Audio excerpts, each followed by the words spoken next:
আসলে আমরা একটা ভুল কিন্তু প্রায়শই করে থাকি, কারণ সমাজের ভিতরে এরকম কিছু মানুষ আছে যাদেরকে দেখলে আমরা মনে হয় যে অ্যাকচুয়ালি তাদেরকে ফলো করা উচিত, তাদেরকে আমরা মনে করি যে এরা হচ্ছে আমাদের জন্য মোটিভেশন। অর্থাৎ সমাজের এমন কিছু মানুষ আছে যাদের টাকা সম্পত্তি অর্থ সম্পদ মানুষ এবং তাদের গরিমা দেখে আমরা আমাদের নিজেদের প্রতি খুব ঈর্ষণীয় হই যে আরে আমরা যদি এই লোকটার মতো হতে পারতাম, এই মানুষটার মতো হতাম, তাহলে মানে আমার লাইফটা কত বেটার হতো, আমার লাইফটা অনেক সুন্দর হতো, সুখী হতো।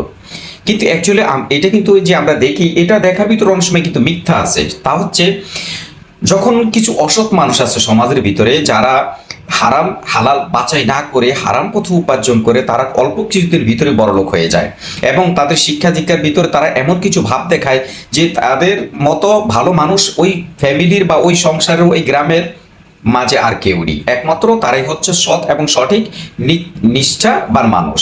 অর্থাৎ তারা হচ্ছে সমস্ত মাপকাঠির উদ্যোগ, কারণ তারা যা বলবে যা চাইবে ওই সমাজে ওইখানে তাই কিছু ঘটে। কিন্তু এগুলো হচ্ছে মিথ্যের উপরে দাঁড়িয়ে, কারণ এই মিথ্যের উপরে দাঁড়িয়ে জিনিসগুলো কিন্তু সবসময় চমকপ্রদ হয়।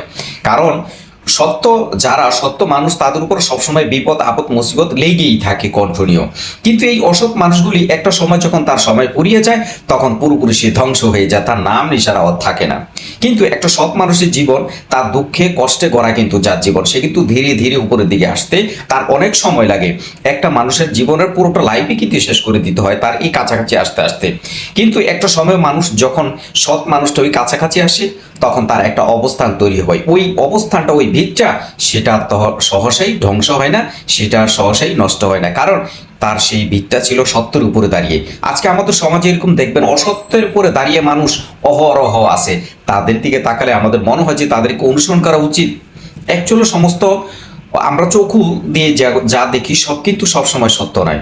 অতএব সত্য যেটা সত্যের উপরে দাঁড়িয়ে আমরা সত্যটাকে সবসময় গ্রহণ করার চেষ্টা করব, তাহলে আমাদের সত্যটাই কিন্তু সবসময় স্থায়ীভাবে থাকবে।